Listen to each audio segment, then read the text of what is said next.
We're the 2020 Physical Therapy Assistant students here at BYU, Idaho, here to show you a home exercise program for young to middle-aged adults. This video will show how to improve a lordotic posture from lower cross syndrome.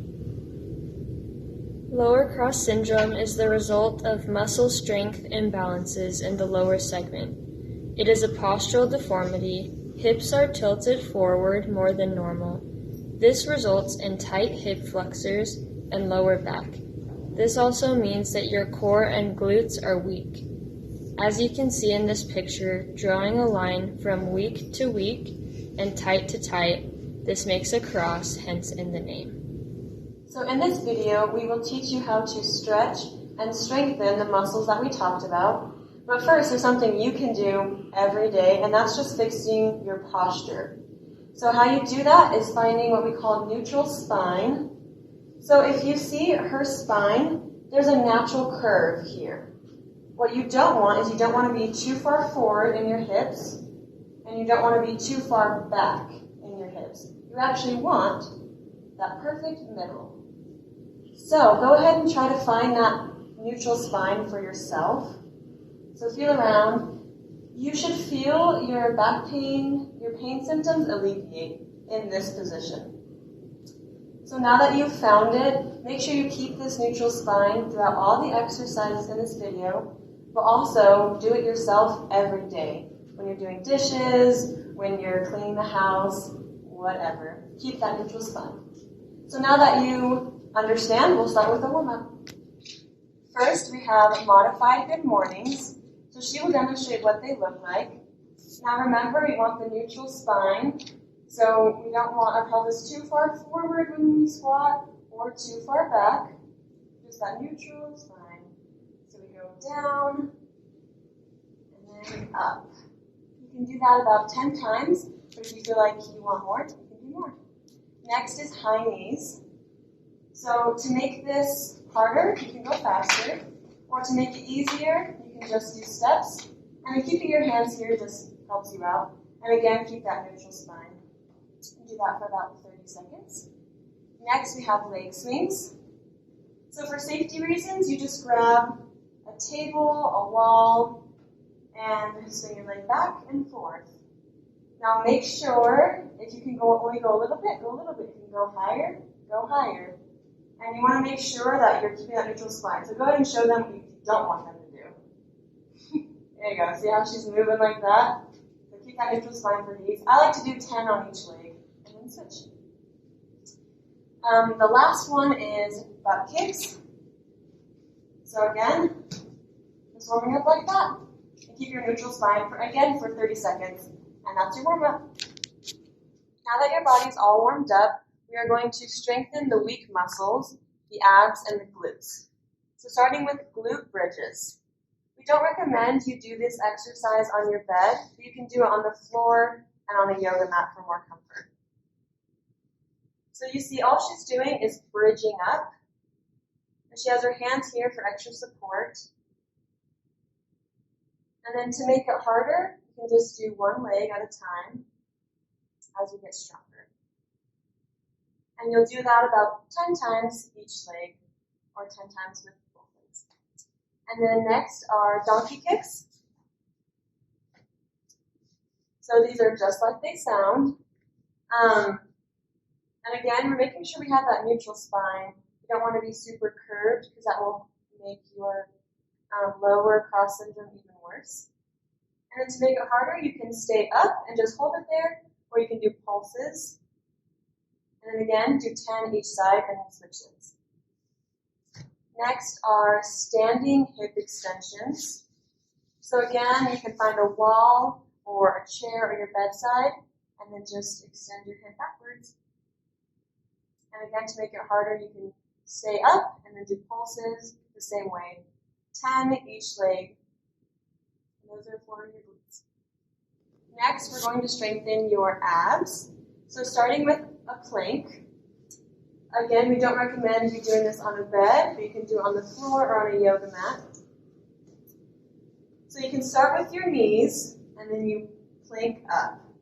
And look how her back is. That's exactly how you want it. So you can hold this for as long as you can. 30 seconds to a minute would be the goal. And then you can also do a side plank. So just rotate on your side. But some people, this might be really hard because it requires some arm strength. If it's too hard for you, don't worry about it. You can also put a leg down and kind of help alleviate the pressure here. Next, we have heel taps and Russian twists. So heel taps, you're going to lie on your back. And again, make sure that you're not curving while you're laying down. And you just bring your hands to your heels, just like that. And that's working your abs, but also what we call your side abs or your obliques. And then Russian twist, you just come up from that and kind of balance on your pelvic bone and just go side to side. This is really good at training your back to keep that neutral spine. The last exercise for your abs is what we call a modified crunch. So, you probably know what a crunch is. A lot of people really enjoy it, so go ahead and demonstrate a crunch. Yes. But the problem is that's creating way too much movement in the spine. If you think about your spine, it's meant to support your body while your limbs move.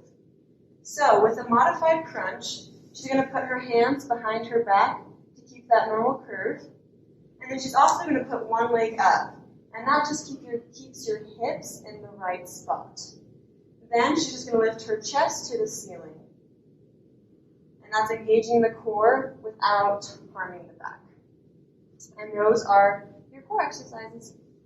If you find yourself short on time, you can do this exercise that we call bridge swings, because it works your abs and your glutes simultaneously. So she's demonstrating. Now this is more an advanced movement. So you'll see right here is abs, and then when she comes up, it's glutes. But again, she's keeping that neutral spine. If this is too hard for you because of your wrist or anything like that, don't do it. Safety first.